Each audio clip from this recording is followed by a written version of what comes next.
देखिए, नीतीश कुमार जी जब भी राष्ट्रीय कार्यकारिणी की बैठक करते हैं, चाहे पिछली बैठक जो की थी और उसमें जो अहम फैसले लिए थे, उसको लेकर अटकलों का बाजार गर्म है कि इस बार जो राष्ट्रीय कार्यकारिणी की बैठक हो रही है उसमें नीतीश कुमार बहुत बड़े फैसले ले सकते हैं।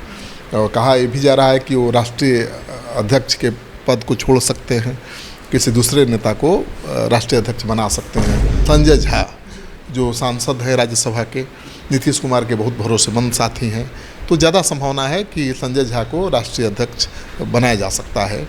और उसके बाद तो और खेल जो होना होगा उसके बाद ही होगा। राजनीतिक हलके में ये चर्चा ज़रूर है कि नीतीश कुमार के परिवार का ही कोई वारिस हो सकता है उनकी पार्टी का, और समर्थक तो मांग भी करने लगे हैं। उनके गांव से ही मांग उठ रही है कि उनके बेटे को लाना चाहिए, क्योंकि नीतीश कुमार भी इंजीनियर हैं और उनके बेटे निशांत कुमार भी इंजीनियर है।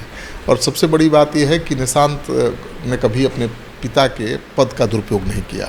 नीतीश कुमार भले पिता होने के नाते नहीं दे मौका, लेकिन उनकी पार्टी तो दे सकती है ना, क्योंकि नीतीश कुमार का असली वारिस तो निशांत ही हैं, दूसरा कोई नहीं हो सकता है।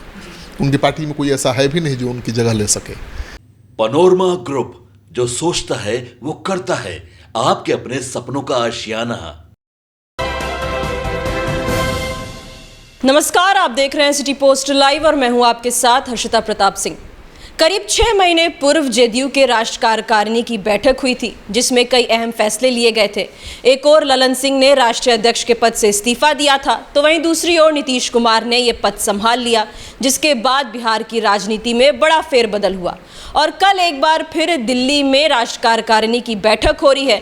इस बैठक में अब क्या अहम फैसले लिए जा सकते हैं, इस पर चर्चा करने के लिए हमारे साथ मौजूद हैं सिटी पोस्ट लाइव के डायरेक्टर श्रीकांत प्रत्युष जी। सर, नीतीश कुमार तमाम नेता दिल्ली के लिए निकल चुके हैं, क्या एक बार फिर से राष्ट्रीय अध्यक्ष के पद पे कोई और आने वाला है? देखिए, नीतीश कुमार जी जब भी राष्ट्रीय कार्यकारिणी की बैठक करते हैं, चाहे पिछली बैठक जो की थी और उसमें जो अहम फैसले लिए थे, उसको लेकर अटकलों का बाजार गर्म है कि इस बार जो राष्ट्रीय कार्यकारिणी की बैठक हो रही है उसमें नीतीश कुमार बहुत बड़े फैसले ले सकते हैं। और कहा यह भी जा रहा है कि वो राष्ट्रीय अध्यक्ष के पद को छोड़ सकते हैं, किसी दूसरे नेता को राष्ट्रीय अध्यक्ष बना सकते हैं।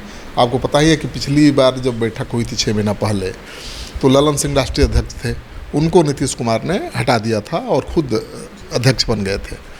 इस बार कहा जा रहा है कि नीतीश कुमार खुद अध्यक्ष की कुर्सी छोड़ देंगे और राष्ट्रीय अध्यक्ष की कुर्सी पर किसी पार्टी के विश्वसनीय नेता को बैठाएंगे। अब वो कौन नेता होगा, ये जहन में सवाल सबके है, तो कोई भी हो सकता है। वशिष्ठ नारायण सिंह बहुत बुजुर्ग हो चुके हैं, नीतीश कुमार तो उम्र की वजह से ही छोड़ रहे हैं ना, तो उनको बनाने की संभावना नहीं है। दूसरे बड़े कंटेंडर रामनाथ ठाकुर थे जो अब मंत्री बन चुके हैं, तो अब उनकी भी संभावना नहीं है। तीसरे हैं संजय झा जो सांसद है राज्यसभा के, नीतीश कुमार के बहुत भरोसेमंद साथी हैं, तो ज़्यादा संभावना है कि संजय झा को राष्ट्रीय अध्यक्ष बनाया जा सकता है। और उसके बाद तो और खेल जो होना होगा उसके बाद ही होगा।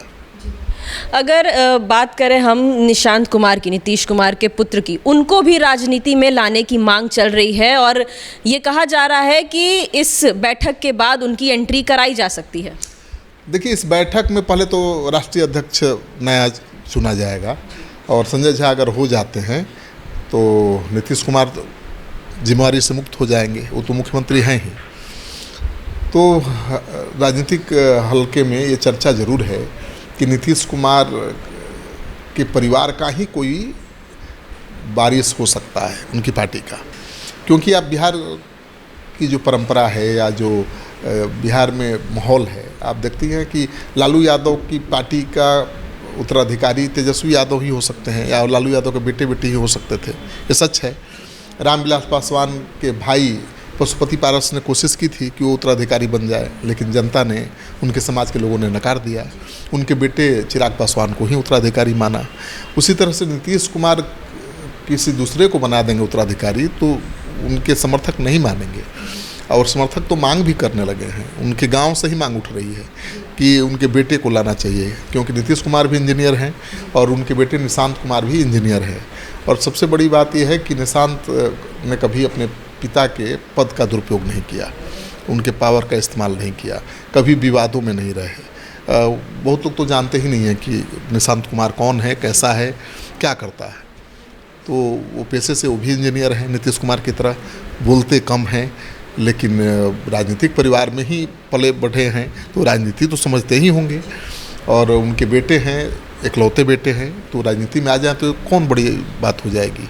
हाँ, नीतीश कुमार खुद उनको राजनीति में नहीं लाएंगे, सच है, क्योंकि नीतीश कुमार तो परिवारवाद के खिलाफ रहे हैं और आज तक उसका पालन भी उन्होंने किया है, तो खुद तो अपने बेटे को नहीं लाएंगे। लेकिन नीतीश कुमार के जो शुभचिंतक हैं, जो उनकी पार्टी के शुभचिंतक हैं, पार्टी को बनाए रखने के लिए, बचाए रखने के लिए नीतीश कुमार के बेटे को राजनीति में ला सकते हैं। अब नीतीश कुमार भले न लाएं, संजय झा राष्ट्रीय अध्यक्ष होंगे तो वो ला सकते हैं। भाई, राजनीति में केवल इसलिए आप एंट्री नहीं रोक दीजिएगा कि नीतीश कुमार का बेटा है। अगर वो योग्य हैं, काबिल हैं तो और आना चाहते हैं तो उनको भला कौन रोक सकता है। नीतीश कुमार भले पिता होने के नाते नहीं दे मौका, लेकिन उनकी पार्टी तो दे सकती है ना, क्योंकि नीतीश कुमार का असली वारिस तो निशांत ही हैं, दूसरा कोई नहीं हो सकता है। उनकी पार्टी में कोई ऐसा है भी नहीं जो उनकी जगह ले सके। तो इस पर तो कोई अभी फैसला नहीं होगा, लेकिन राष्ट्रीय अध्यक्ष बदलेंगे और उनकी अहम भूमिका होगी पार्टी के रूपरेखा बदलने में। पार्टी में कौन किस जिम्मेवारी को संभालेगा वही तय करेगा ना राष्ट्रीय अध्यक्ष। तो नीतीश कुमार के राजनीति से संन्यास के बाद ही मुझे लगता है कि संभव है कि उनके बेटे की राजनीति में धमाकेदार एंट्री हो। विधानसभा चुनाव के नज़रिए से भी ये बैठक अहम मानी जा रही है, लेकिन भाजपा में नीतीश कुमार के नाम को लेकर कन्फ्यूज़न है। सम्राट चौधरी का कहना है कि उनके नेतृत्व में ही विधानसभा चुनाव होगा, लेकिन अश्विनी चौबे का कुछ और ही कहना है। देखिए, दोनों डिप्टी सीएम कह चुके हैं कि विधानसभा का चुनाव 2025 का नीतीश कुमार के चेहरे पर लड़ा जाएगा, वही नेता होंगे।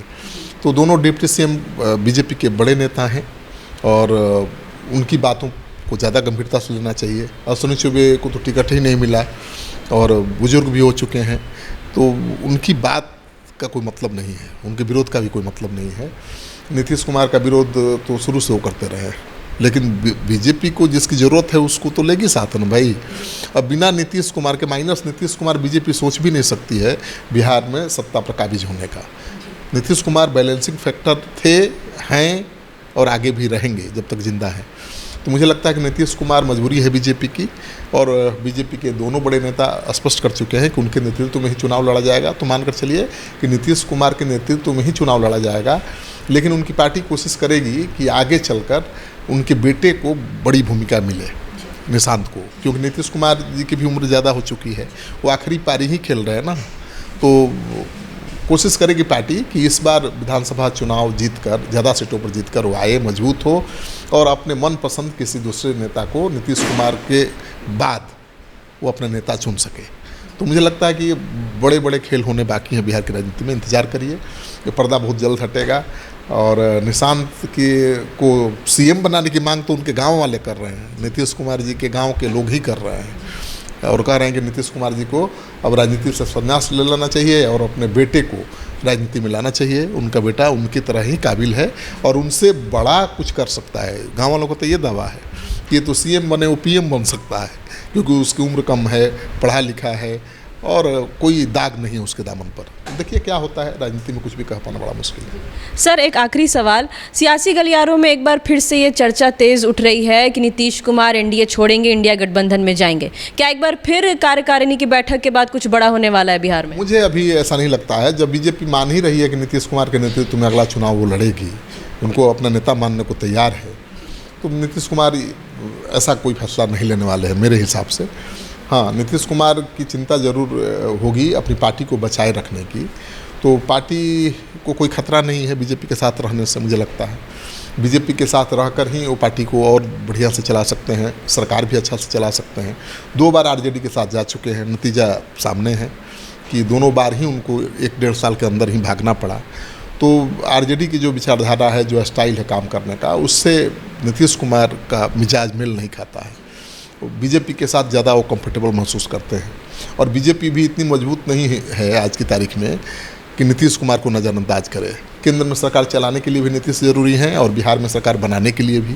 तो बीजेपी न छोड़ेगी और न नीतीश कुमार खुद छोड़ेंगे, तो दोनों साथ रहेंगे, मानकर चलिए। तो आप सुन रहे थे हमारे डायरेक्टर श्रीकांत प्रत्यूष जी को।